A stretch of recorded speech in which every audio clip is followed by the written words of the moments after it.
buenos administradores. Y quiero pedirles que busquen en sus Biblias la cita bíblica en 2 de Corintios 5.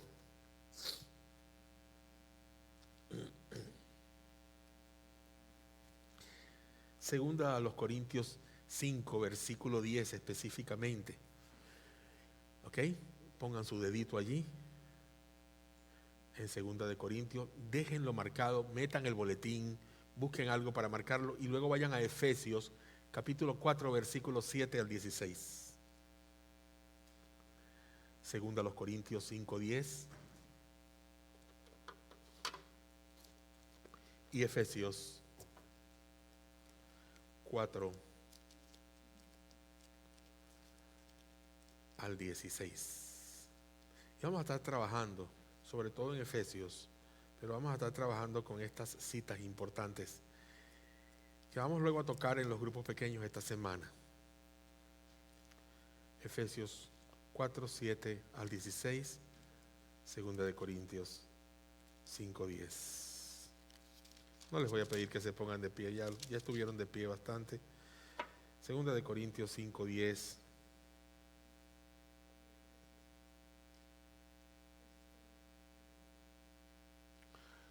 Es la cita básica de toda la serie, ¿ok? Segunda de Corintios 5, 10 es la cita básica de toda la serie que estamos haciendo. Dice, porque es necesario que todos comparezcamos ante el tribunal de Cristo para que cada uno reciba lo que le corresponda según lo bueno o malo que haya hecho mientras vivió en el cuerpo. Vamos a comparecer ante el trono. No crean que nosotros nos vamos a salvar porque ya somos salvos. Gloria a Dios, y la salvación no se va a perder. No vamos a comparecer ante el trono. ¿Qué vamos a recibir los cristianos cuando estemos ante el trono? Recibiremos más o menos premios. Recibiremos más o menos galardones. Más o menos galardones. ¿Quieren recibir más galardones? ¿Saben ustedes qué van a hacer con los galardones cuando reciban los galardones? Cuando ustedes reciben un premio, ¿qué hacen con un premio? Vamos a suponer que ustedes se ganan la lotería. No vayan a estar jugando por ahí lotería, ¿eh? Pero vamos a suponer que se ganan una cantidad de dinero. Alguien los hereda. Apareció por ahí un tío rico, Mac Pato, y dejó unos cuantos millones en sus manos. Uy, ¿qué hago con tanto dinero? ¿Qué harían con todo ese dinero? Ya están pensando. Compraría una bonita casa, mis hijos podrían tener estudios, podrían tener unos cuartos bien amoblados, haría un viajecito, pero no uno de esos barcos que se están hundiendo por allí, ¿verdad? Como se hundió ese barco allí en el Mediterráneo el día de ayer, de antier. No, voy a hacer muchas cosas. Y sí, cómo no, voy a ayudar a los pobres, voy a dar dinero a la iglesia. Todo eso está pasando. Voy a dar mi diezmo. Si me gané 100 millones de dólares, entonces yo sé que tengo que dar 10 millones de dólares a la iglesia. Ya estamos. Ustedes me dan 10 millones de dólares aquí para la iglesia, ya estamos listos, hermano. Tenemos local nuevo, tenemos todo, no más nada, no vamos a tener que sufrir por más nada. Podemos pagar una secretaria a tiempo completo por mucho tiempo y todo lo demás. Le pagamos a los músicos para que vengan a tocar. Los empleamos. Pero ¿qué van a hacer con los galardones que Dios les va a dar? Esas preciosas coronas que dice la Biblia. Dárselas a Él. Hermano, mientras más coronas el Señor nos dé, más coronas el Señor va a recibir. Porque dice Apocalipsis que arrojaremos nuestras coronas a sus pies. Así que lo que nos da el Señor siempre será de Él. Somos administradores de Él aún cuando estemos en su presencia. Y estaremos en su presencia y compareceremos ante el trono. Y sobre todo, ahora no vamos a hablar de bienes materiales. Vamos a hablar ahora de bienes espirituales este domingo. Y por eso les voy a pedir ahora que vayamos a Efesios capítulo 4,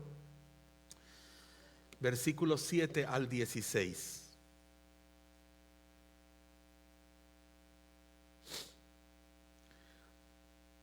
capítulo 4, versículos 7 al 16. Pero cada uno de nosotros se nos ha dado gracia en la medida en que Cristo ha repartido los dones. Por esto dice, cuando ascendió a lo alto, se llevó consigo a los cautivos y dio dones a los hombres. ¿Qué quiere decir esto de que ascendió? Sino que también descendió a las partes más bajas, o sea, a la tierra. El que descendió es el mismo que ascendió por encima de todos los cielos para llenarlo todo. Él mismo constituyó a unos apóstoles, a otros profetas, a otros evangelistas, a otros pastores y maestros, a fin de capacitar al pueblo de Dios para la obra del servicio, para edificar el cuerpo de Cristo. De este modo todos llegaremos a la unidad de la fe y del conocimiento del Hijo de Dios, a una humanidad perfecta que se conforme en la plena estatura de Cristo. Así ya no seremos niños zarandeados por las olas y llevados de aquí para allá por todo viento de enseñanza y por astucia y los artificios de quienes emplean artimañas engañosas. Más bien, al vivir la verdad con amor, creceremos hasta ser en todo como aquel que es la cabeza, es decir, Cristo. Por su acción todo el cuerpo crece y se edifica con amor, sostenido y ajustado por todos los ligamentos según la actividad propia de cada miembro. ¿Saben ustedes cuántos ligamentos tenemos en el cuerpo? Yo no lo he averiguado, pero deben ser cientos y cientos de ligamentos. Los ligamentos son todos aquellos tendones, músculos que están unidos unos a otros en el esqueleto del cuerpo, en la parte de los huesos, para poder lograr el movimiento. Nervios que comunican el cuerpo entero y que nos hacen ver, nos hacen tener sabor, nos hacen poder oler, nos hacen poder sentir, nos hacen mover y caminar. Ligamentos. Cada uno es diferente, cada miembro es diferente. Este dedo, aunque tenga todo lo que se parece a este es diferente a este y hace cosas diferentes. Y aunque puedan moverse de manera parecida, cada dedo es diferente. Cada huella digital en mis dedos es diferente a la otra. Y cada huella digital de mis dedos es totalmente diferente a todas las huellas de sus dedos aquí presentes y en el mundo entero. Cada cabello nace y se cae porque el cuerpo lo rige por alguna razón específica. No hay nada que no esté controlado por la mente de nuestro cuerpo para que nuestro cuerpo pueda tener todo el movimiento. Dice la palabra, quien controla la iglesia es Cristo, quien la hace crecer es Cristo, quien la hace moverse es Cristo, quien la hace engordar o adelgazar, hacer lo que sea, es Cristo Jesús. Él es la cabeza, Él es la mente, y por eso debemos tener su mente, debemos pensar como Él piensa, debemos hacer las cosas como Él las hace y no como nosotros quisiéramos hacerlas, aunque nos pareciera muy bonito. Dice la Biblia aquí que por su acción, por la acción de la cabeza que es Cristo, el cuerpo crece y se edifica. Pero no se edifica simplemente como cuando levanto un edificio y le coloco toda la estructura para poder hacer que siga creciendo. No, se edifica sobre la base del amor. Gloria sea el nombre de Cristo. Es amor, hermanos, es amor. Y si no nos amamos los unos a los otros, y si no proyectamos amor hacia afuera, y si no nos hacemos del amor de Dios para que plene nuestras vidas de una manera, nos nutra fuertemente, no crecerá el cuerpo. Y el miembro que no lo haga será un miembro muerto. Será un miembro muerto. Y yo creo que ninguno de ustedes quiere ser un miembro muerto. Mi esposa tiene un dedito muerto. No muerto porque no se mueva, él se mueve.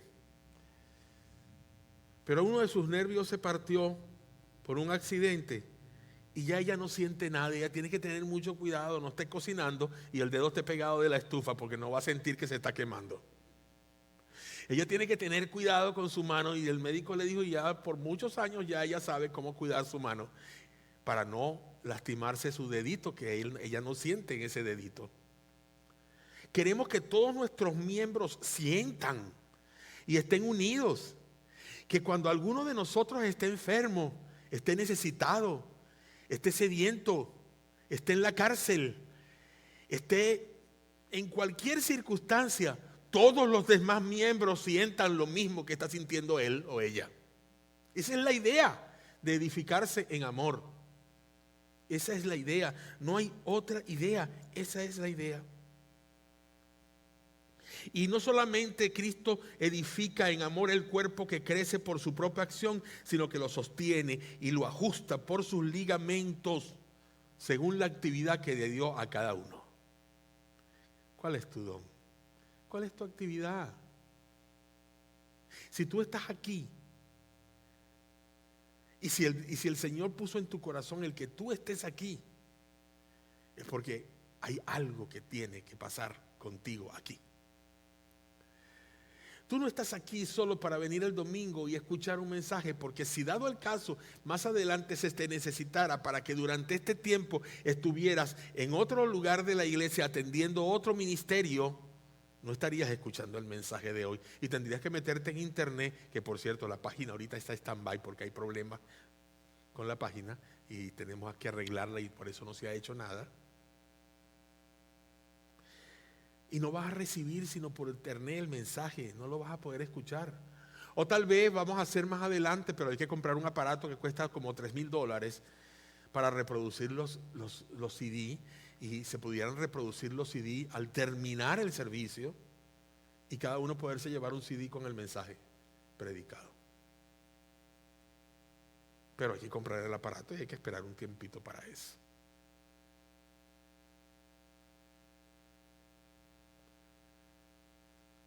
¿Cuál es tu don? ¿Qué viniste tú a hacer a esta iglesia? ¿Cuál es el don que Dios te ha dado en este sentido? La palabra don es característicamente paulina, o sea, es de Pablo. Quisiera quitarme los lentes para que esto no se moviera, pero si me quito los lentes y eso no se mueve, no va a servir de nada igual. Esta palabra don aparece 17 veces en el Nuevo Testamento. Eso sí está contado.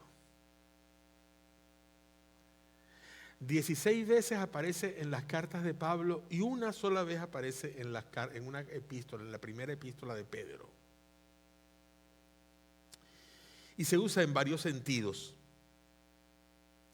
Entre ellos para hablar de los dones espirituales. ¿Y por qué eso se llegó allí? ¿Se puede saber? Debe ser que yo he estado tocando el control sin darme cuenta. Ok.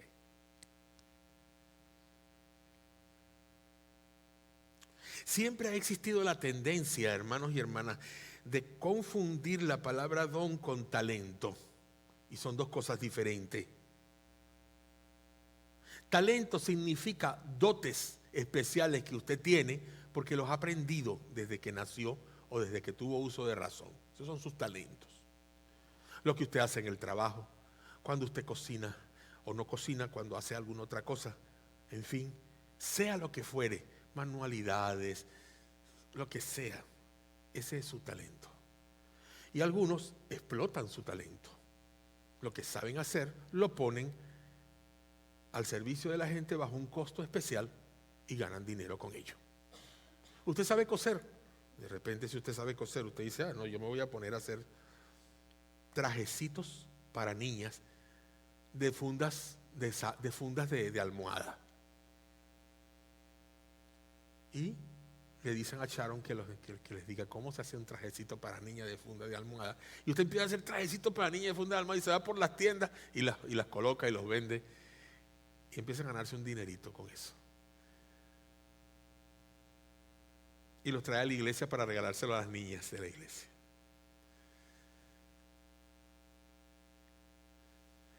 son dotes intelectuales o son dotes mecánicos que resplandecen en una persona, ingenios, capacidades, cosas del entendimiento mismo. En cambio, el don o don es algo que nos llega gratis. Nos llega gratis. Nos llega sin merecerlo. Y cuando lo aplicamos al calificativo espiritual, lo estamos limitando solo a los creyentes, pero el talento lo posee cualquier persona.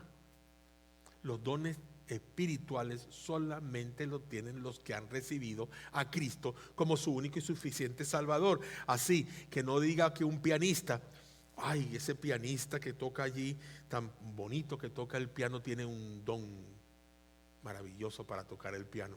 No, tiene talento para tocar el piano.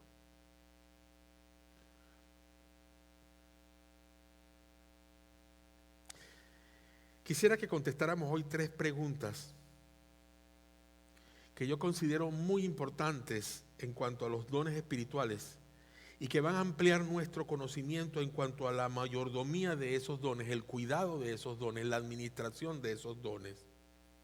Y vemos pues que hay 3 preguntas. 3 preguntas. La primera pregunta dice: ¿quiénes poseen los dones espirituales? ¿Quiénes poseen los dones espirituales? Ahí en Efesios capítulo 4 versículo 7, en la primera parte, dice: a cada uno de vosotros. Pablo está hablando a la iglesia. Vamos a ser claros. Pablo está escribiendo una carta a la iglesia en Éfeso, y las iglesias tenían como costumbre, ¿verdad?, y como norma, transmitir las cartas que le llegaban de Pablo o de los otros apóstoles a las otras iglesias. Hacían copias y las enviaban a las iglesias para que las iglesias tuvieran esas enseñanzas doctrinales que venían en las cartas. No se limitaba solamente a Efesios. Efesios hacía copias, se la pasaba a Corintio, a Filipo, a las iglesias de Roma, a todas las iglesias. La versión popular hace una traducción muy interesante de este pasaje. La Biblia en versión popular dice: pero cada uno de nosotros ha recibido los dones de Cristo, que Cristo le ha querido dar. Es muy importante que cuando habla de dones del Espíritu Santo o de dones de Cristo, dice los que le ha querido dar. Y ustedes dirán: pastor, pero en la Biblia yo leí un día que uno debe pedir dones, que debe pedir los dones de acuerdo a lo que quisiera. Sí, ¿cómo no? Es lo mismo que un niño te pide a ti tal vez una de esas computadorcitas DS. ¿Cómo se dice en inglés? DS. Y resulta ser que Nintendo acaba de sacar la última, que no es la 3. La 3 la venden en Walmart.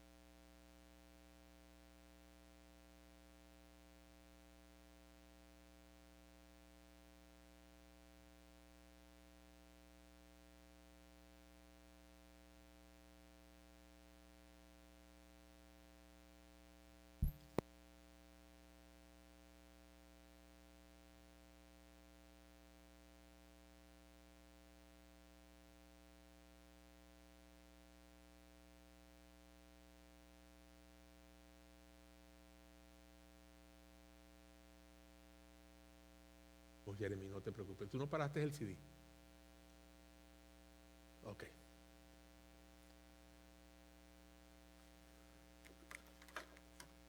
Jeremy. Ok. Discúlpenme. Y Nintendo acaba de sacar, y está en la feria, creo que es una feria que está ahora en Los Ángeles, no sé, en California, la feria de las cosas electrónicas. Acaba de sacar un DS que cuesta $30,000. ¿Se lo comprarías tú a tu hijo? ¿Tú escuchaste en televisión? $30,000, 20 y tantos, casi $30,000. Si tu hijo te pidiera ese Nintendo, ¿se lo compraría? Ah, bueno, si te hubieras ganado los 100 millones esos de los cuales yo hablé hace un rato, a lo mejor sí se lo compraría. ¿Ok? Y me regalarías uno a mí para enviárselo a uno de mis nietos. Pero no todo lo que los hijos piden el Padre lo puede dar.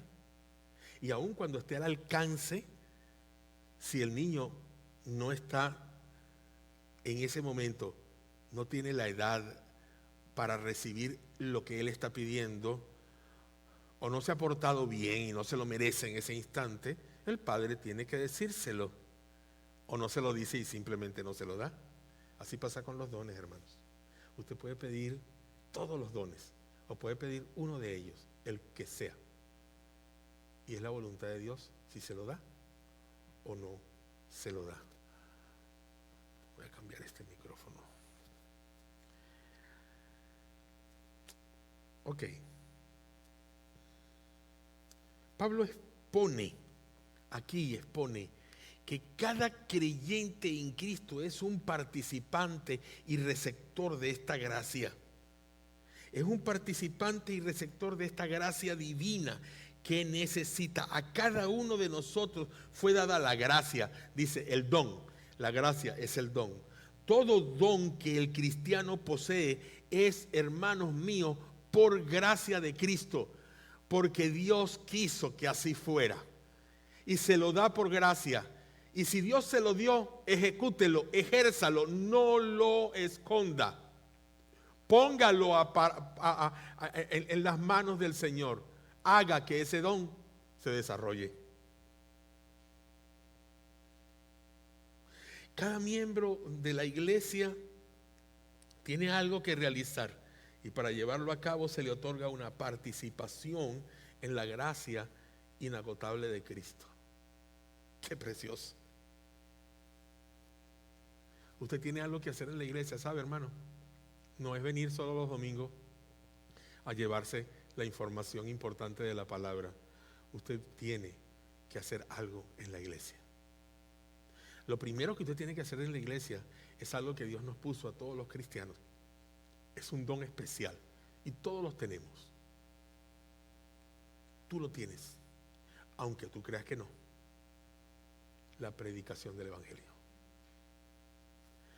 Todos los cristianos tenemos la responsabilidad de compartir el evangelio. Y dice el Señor en su mandato, allí en Mateo 28, 18, dice: id, toda potestad me es dada en el cielo y en la tierra. Por tanto, id, vayan, es una orden, no hay más nada que hacer. El comandante en jefe lo está ordenando. Vayan y hagan discípulos, y hagan, otra orden, hagan discípulos, no solamente vayan, hagan discípulos. O sea, el discípulo se hace ganándolo primero y luego dice él: bautícenlo en el nombre del Padre, del Hijo y del Espíritu Santo, enséñenle todas las cosas que yo les he mandado. Y al final hay una promesa. Una promesa para que tú tengas la seguridad de que cuando tú vas a compartir la palabra de Dios con alguien, Él está contigo. Y dice: y yo estaré con ustedes todos los días hasta el fin del mundo. Pero mucha gente lo que se hace es sacar la promesa y la condición la deja aquí. Y dice: Cristo está conmigo todos los días. Y los pastores somos culpables porque le decimos: iglesia, la palabra de Dios dice que Jesucristo está con nosotros todos los días hasta el fin del mundo. Amén. Y todo el mundo aplaude.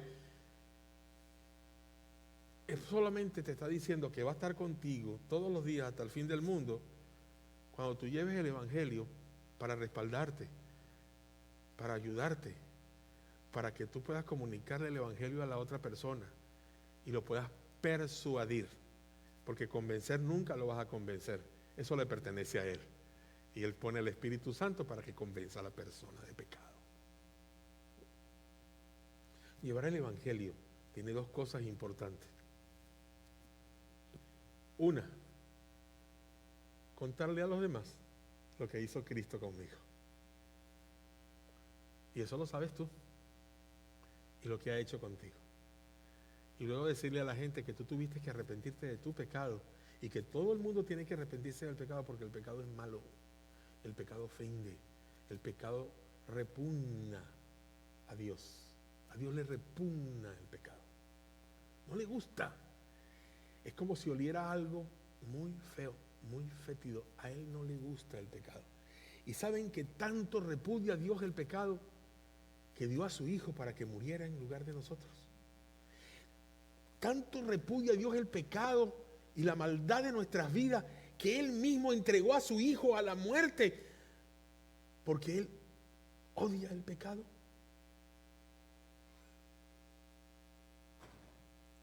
Y hay que hacerle entender a la gente, que el pecado es el único problema que nos impide tener comunión con Dios. Todo don que el cristiano posee, lo posee por la gracia de Cristo, y cada miembro tiene algo que realizar, y para llevarlo a cabo se le otorga la participación de esa gracia inagotable del Señor. Pero tenemos una segunda pregunta. ¿Quién reparte los dones espirituales? Primero, ¿quiénes poseen los dones espirituales? Bueno, la respuesta es nosotros, ¿verdad? Los creyentes, ya lo dijimos al principio. Ahora, ¿quién los reparte? En primer lugar, en Efesios, desde el capítulo 4 hasta el capítulo 11, donde hemos leído que Cristo dice, y Él mismo constituyó.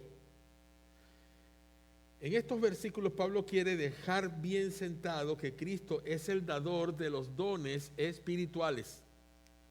Lo borré. ¿Ok?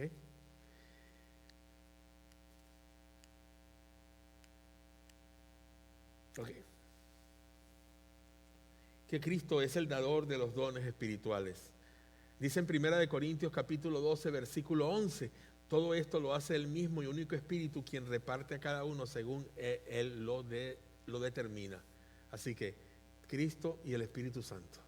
Cristo reparte unos dones y el Espíritu Santo reparte otros dones. Cristo reparte los dones de Efesios, ¿ok? Que son los dones de los líderes que van a llevar la iglesia para enseñarla. Y el Espíritu Santo reparte los dones a la iglesia, como Él quiere. Y eso lo vamos a ver ahora en este mismo punto. ¿Ok? Entonces, ya lo tenemos. Cristo es el dador de los dones ministeriales.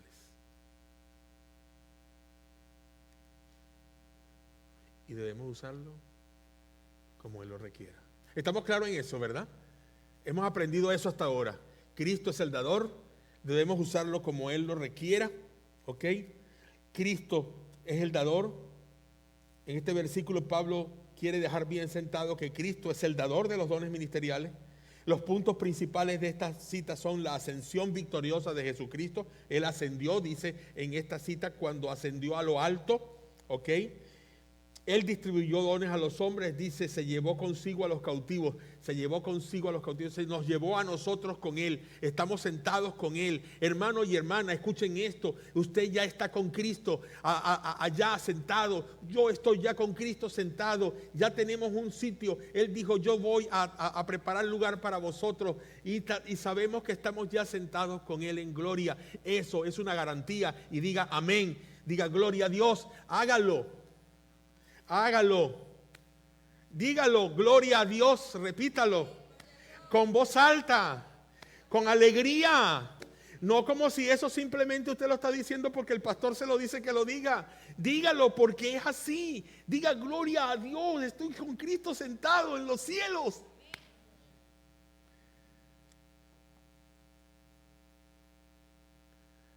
Shore Highland o Highland Shore quiere decir iglesia en las alturas. Probablemente está inspirado ese nombre porque Highland es una parte alta, como un lugar alto, ¿verdad? Se traduce como lugar alto, ¿ok? O sea que de repente usted se compra una colina allí, uno de los cerros que bordea aquí, Chelsea o no sé qué otro lugar, y usted se hace una casa arriba. Nosotros tenemos enfrente de nuestra casa un cerro allá, y en ese cerro, en esa montaña, hay una casa inmensa. El otro día tenían encendidas todas las luces en Navidad, el 31 de diciembre. Y yo creí que se estaba quemando la casa. Y tuve que tomar la cámara y ponerle todo el zoom y acercar para ver que eran las luces que estaban encendidas. ¡Qué casa tan grande! Es una casa que está en las alturas. Podríamos decir Highland Home. Casa en las alturas. Pero cuando yo pienso en Highland Shore, pienso en la iglesia Y pienso en la gente de la iglesia, no de Highland, de todas las iglesias locales, que ya estamos en las alturas con Cristo. Pienso en Blue Hills, pienso en Highland, pienso en Ágape. Y estoy hablando de iglesias hispanas, de la parte hispana y de la parte americana también, evidentemente. Pienso de la iglesia que pastorea mi hijo, la primera iglesia bautista de Valencia, allá en Venezuela. Estamos en las alturas, qué bonito, qué precioso. Distribuyó dones a los hombres. Eso quiere decir que Él ascendió, pero que Él también descendió. Y que cuando descendió, distribuyó dones a los hombres. Lo que nos debe alentar es que hemos recibido nuestros dones, sean grandes o pequeños, sean muchos o pocos, sea uno o varios, los recibimos de Cristo y debemos usarlos como Él lo requiera. Como Él lo requiera. En segundo lugar, Pablo cita en 1 Corintios 1:11, que ya le habíamos puesto allí, todo esto lo hace el mismo y único Espíritu, quien reparte a cada uno según Él lo determina. Está claro que el Espíritu Santo es quien reparte los dones espirituales. El Espíritu Santo reparte los dones espirituales, hermanos.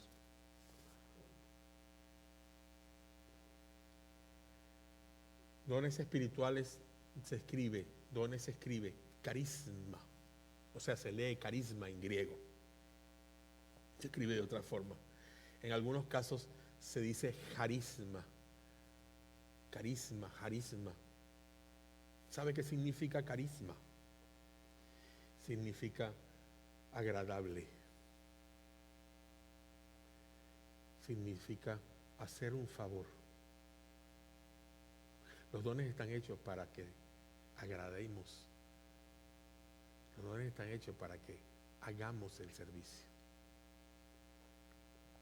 Y Él lo determina, en primer lugar, para la edificación de toda la iglesia, como está en 1 Corintios, capítulo 12, versículo 4 al 7, y el versículo 14 y el versículo 12 del mismo capítulo 12.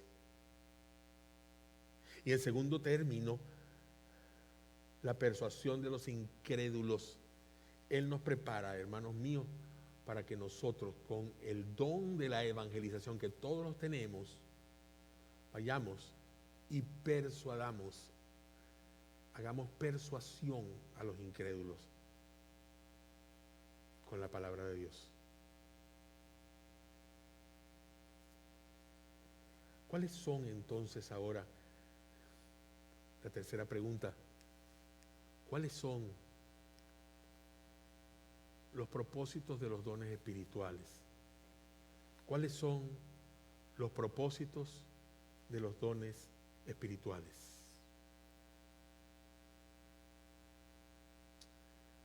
A fin de capacitar, o sea, dice el versículo bíblico, de perfeccionar a los santos, al pueblo de Dios, para la obra del servicio, para edificar el cuerpo de Cristo. En esta porción encontramos por lo menos 5 propósitos de los dones. En primer lugar, está hablando de perfeccionar. 5 propósitos que vamos a encontrar aquí en esta porción. En primer lugar, está hablando de perfeccionar, capacitar al pueblo de Dios. Hermano, la palabra capacitar, perfeccionar, quiere decir equipar. Miren, hermanos míos, les voy a decir algo. Cuando una persona va a la guerra, cuando un militar va a la guerra, debe ir equipado. Y le ponen el fusil y le ponen todo y lo entrenan para que pueda usar todo eso, para que aprenda. Cuando un médico va al quirófano a hacer una operación, no acaba de salir de la universidad. Tiene que pasar por un entrenamiento. Cuando una enfermera tiene que ya entrar como una instrumentista o ayudar dentro de un quirófano para que se haga, tiene que tener un periodo y tiene que tener unos estudios y tiene que estar equipado o equipada para que pueda hacerlo. Toda persona que va a ejercer una función específica tiene que tener un equipamiento, un entrenamiento, y esto es muy interesante. Y sabe que los viernes se hizo aquí para que ustedes se equiparan. Ustedes no pueden equiparse en los grupos pequeños. El grupo pequeño es para refrescar un estudio. El grupo pequeño es para que la gente aprenda muchas cosas. Y también, cómo no, sí, para que aprenda y se equipe con algo. Pero el viernes, cuando tenemos aquí la reunión del viernes, es para darle profundidad a lo que ustedes están aprendiendo. Y para que ustedes sepan que el día viernes ustedes van a salir armados, con fuerza, para llevar el mensaje. Queremos que los viernes los niños estén aquí reunidos o en su salón o como sea y canten, alaben al Señor y tengan un mensaje pequeñito de 10 minutos, nada más de 10 minutos. Y luego tenemos juegos para que ellos jueguen. Esa es la manera como los equipamos. Ellos les va a gustar y ellos van a estar deseando venir los viernes para poder jugar, para poder aprender, para poder cantar. Y que los jóvenes tengan una apetitosa reunión de jóvenes y que puedan hacer y no solamente aprender, sino hacer cosas y relacionarse entre ellos. Y con otros jóvenes de otras iglesias que puedan invitar también a alguna actividad específica el día viernes. Para eso queremos que los viernes estén. Acuérdense, somos una iglesia que está comenzando. Y hay iglesias que tienen reunión todos los días. No quiero que la iglesia tenga reunión todos los días. No es lo que busco. Y cuando yo puse la reunión los viernes fue porque ustedes me lo pidieron. No fue porque ustedes me pidieron una reunión en la semana. Y no se pudo los lunes, pero se pudo los viernes. Perfeccionar. El Nuevo Testamento aplica la acción de equipar a como los pescadores remiendan sus redes. Cuando ellos ven que sus redes están deterioradas, van a arreglarlas porque son sus herramientas para pescar. En una oportunidad, un leñador estaba cortando la leña, estaba talando unos árboles, pero su hacha no estaba afilada. Y él no iba a afilarla. Y su hacha no estaba afilada. Y no estaba logrando hacer mucho, aunque era un hombre muy fuerte, alto, con mucha musculatura. Pero su hacha no hacía el trabajo bien.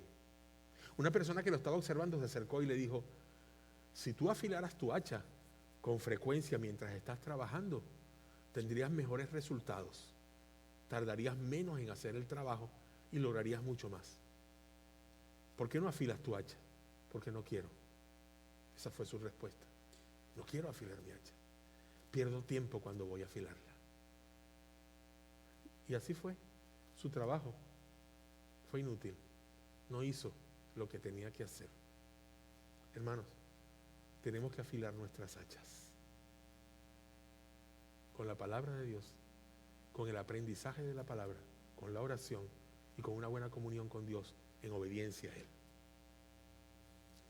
En segundo lugar, para la edificación del cuerpo de Cristo. Ya hablamos de eso. La palabra edificar es oikodomen en griego. Oikodomen, y significa el progreso que se ve al levantar un edificio. Cuando usted está levantando un edificio, cuando la gente está levantando una casa, quizás al principio cuando ponen el piso de cemento usted no está viendo mucho, pero después usted ve el oikodomen y las casas van creciendo y en pocos meses ya tienen la casa lista. Cada cristiano, al usar sus dones, está ayudando a hacer una iglesia sólida. Cristo es la base, ya está puesta, no necesitamos poner otro fundamento. Dice la Biblia que el fundamento es Cristo, amén. Y como el fundamento es Cristo, sobre ese fundamento nosotros tenemos que edificar. Y la palabra dice que sobre ese fundamento si edificamos heno, hojarasca o paja, el fuego quemará nuestra obra, no servirá de nada. Pero si edificamos sobre ese fundamento piedras preciosas, plata u oro, nuestra obra permanecerá. Permanecerá. ¿Quieres que permanezca tu obra para que Dios te premie en el momento indicado? Haz la voluntad de Dios, no hagas tu propia voluntad. No permitas que otros rijan sobre tu vida y hacer lo que ellos quieren. No, haz lo que quiere Dios y nada más lo que Dios quiere. Y más nada. Esa es la realidad. Y tu obra y la iglesia será sólida. El otro principio, que es el tercero, es la unidad de la fe. Llegaremos a la unidad de la fe. Versículo 13, en la primera parte. Debemos observar que la Escritura dice, hasta que todos lleguemos, todos, no quiere excluir a nadie, todos lleguemos a la unidad de la fe. No hay un lugar en la iglesia para zánganos, sino para abejas diligentes. Y cuando digo zángano no estoy insultando a nadie, estoy hablando de esas abejas que están en el panal, que lo que hacen es zanganear. No hacen nada. Ellas están solamente indicadas ¿para qué? Para que tomen a la abeja reina y voy a utilizar una palabra que utilizamos todos, porque quisiera utilizar una palabra un poquito más delicada, más científica, para preñar. Ellos solamente preñan a la abeja reina. Cuando la abeja sube y vuela, ella sube y vuela a las alturas, y vuela y vuela. Los zánganos todos salen. Todos los zánganos en ese momento que salen cuando ven a la reina salir. Y uno de ellas la alcanza, y uno de ellos es el que va a dejarla embarazada. La fecunda. Y luego entonces se regresan al panal y las obreras los agarran a todos los zánganos, aún al que fecundó a la reina, y miren, los matan. Ya no hace falta zánganos, la reina ya está fecundada. Ahora quedan solo las obreras a trabajar duro, que pronto la reina pondrá las larvas y serán cientos y cientos de larvas que va a poner. Luego las abejas trabajan con esas larvas y las van separando y dicen, estas van a ser reinas. Y sacan 4 abejas reinas del panal, solo 4, y las alimentan con el néctar real, que preparan ellas mismas, que lo degluyen ellas mismas con un vómito de algo especial que hacen con el néctar de las flores, que traen las abejas obreras que van a las flores y se las traen a las nodrizas. Las abejas nodrizas, que son obreras también, pero son nodrizas.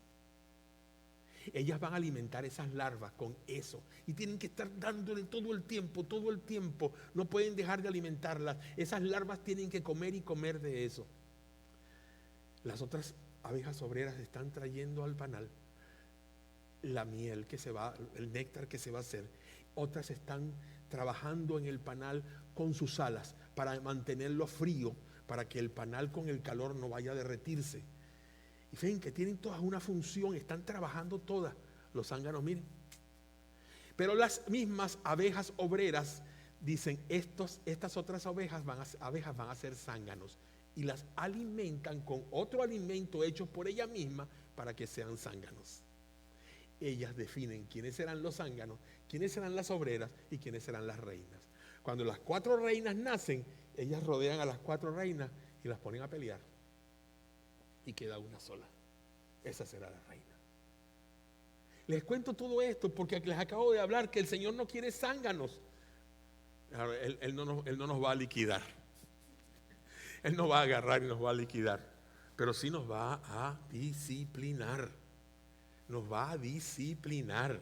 Y nos va a enseñar que nosotros somos obreros también y que tenemos que trabajar en la obra del Señor. Y que como las ovejas y como las abejas obreras, nosotros somos ovejas obreras.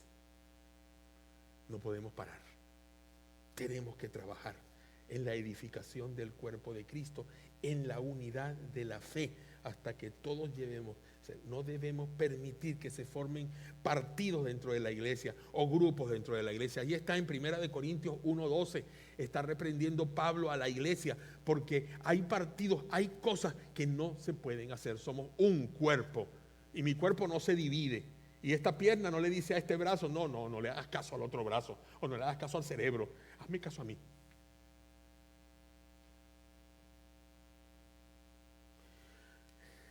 En cuarto lugar, para alcanzar la madurez, es decir, alcanzar el ideal perfecto, el ideal del hombre perfecto, en otras palabras, el hombre maduro. La iglesia jamás se contentará con tener hombres y mujeres que vivan una vida decente y honorable, sino que lleguen a ser modelos perfectos de hombres y mujeres cristianos. No se preocupen por vivir una vida decente y honorable, preocúpense por vivir una vida cristiana, que honre y glorifique a Dios.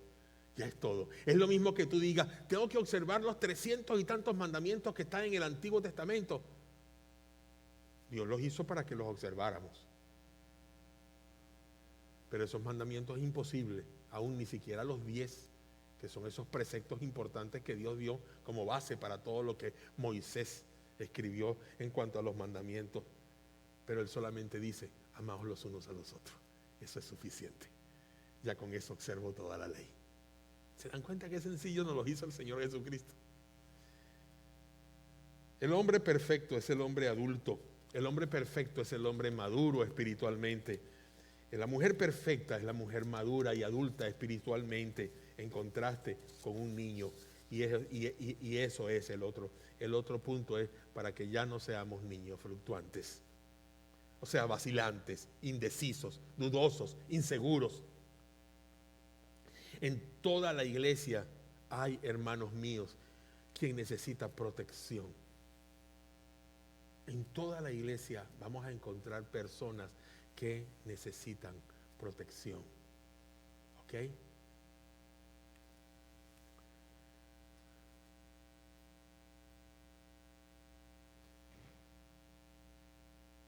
Los cristianos que no están maduros espiritualmente son tan desvalidos como niños.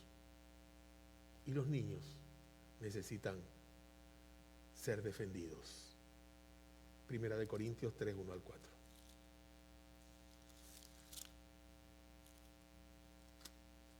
Primera de Corintios 3, 1 al 4. Yo, hermanos, ya no puedo dirigirme a ustedes como a espirituales, sino como a inmaduros, apenas niños en Cristo. Les di leche porque no podían asimilar el alimento sólido, ni pueden todavía, pues aún son inmaduros. Mientras haya entre ustedes celos y contiendas, ¿no serán inmaduros? ¿Acaso no se están comportando según criterios meramente humanos? Cuando uno afirma, yo sigo a Pablo, y el otro, yo sigo a Apolos, ¿no es porque están actuando con criterios humanos? Y sigue diciendo, voy a seguir leyendo, después de todo, ¿qué es Apolos? ¿Y qué es Pablo? Nada más que servidores, por medio de los cuales ustedes llegaron a creer, según lo que el Señor les asignó a cada uno. Yo sembré, Apolos regó, pero Dios ha dado el crecimiento. Así que no cuentan ni el que siembra ni el que riega, sino solo Dios, quien es el que hace crecer. ¿Acaso qué importa Josué? ¿Qué importa Eduardo? Eduardo sembró, Josué regó. Sea Dios glorificado. ¿Se dan cuenta?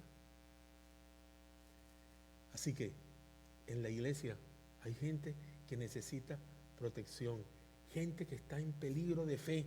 Esto es importante, en peligro de fe. O sea, que le pueden llegar falsas doctrinas y ¡puf!, se los llevan, como el viento se llevan las hojas caídas. Así de fácil. Son como una embarcación sin rumbo, sin timón. La falsa doctrina la promueven hombres astutos que con engaños y artimañas llevan al desastre espiritual de sus víctimas. El término artimañas es kubeias, en el griego, kubeias, de donde viene la palabra cubo. Y la palabra cubo es dado. El dado que tiene los punticos para jugar. Pablo se estaba refiriendo al dado. Cuando Pablo hizo esto, se refirió al dado. Es la habilidad de manipular los dados. Aquellos que saben manipular los dados para que los dados hagan lo que ellos le dicen. Allí en Las Vegas hay muchos que lo saben hacer. Aquí Pablo tiene en la mente el juego de dados, el cual se usaban o se usa con tretas y con artimañas. Se cargan los dados para poder ganar. Cubellas, cubo, dados. Muchas veces tenemos que enfrentar los hábitos o argumentos de los que están en contra de Dios y la iglesia y nos quieren ver apoyando su religión o su posición doctrinal. Ellos quisieran que nosotros le dijéramos sí, pero si es no, es no. Yo no puedo decirle sí a alguien porque estaría haciendo como Elí, que sobó el pecado de sus hijos tanto que sus hijos y él murieron por la mano de Dios.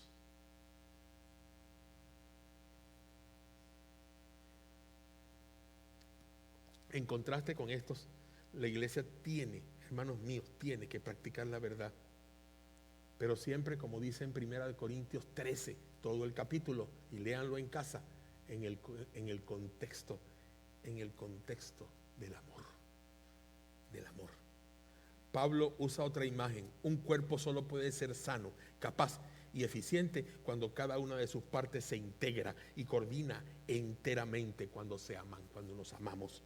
Cuando cada coyuntura desempeña su función de ligar y cuando cada órgano desempeña su papel. Así también en la iglesia, cuando recibe el apoyo de cada miembro, cada uno obrando de acuerdo a su don, será entonces edificada la iglesia en el amor. Un día, un elefante con su larga trompa y un tordo, un pequeño y lindo pajarito, un tordito con un lindo plumaje, discutían sobre cuál de los dos podía ser escuchado más lejos en la selva. El elefante produjo un mugido hondo y lastimero que retumbó a la distancia. Mientras tanto, el tordito, el pajarito, saltaba y gorgojeaba de rama en rama. Acordaron pues competir. Establecieron los términos de la competencia y fijaron el día y la hora de la competencia. Mientras que el elefante descansaba confiando en su victoria, el tordo se fue por toda la selva y suplicó a las aves de su misma especie, a todos los torditos, que esa mañana tan pronto escucharan su canto, lo repitieran una y otra vez con una cadena. Todos prometieron hacerlo. Cuando llegó la hora del concurso, el elefante levantó su poderosa trompa y exhaló un mugido tal que la tierra se estremeció, los árboles se cimbraron y cada colina retumbó el eco como un estruendo. Pero nada más. Ahí quedó.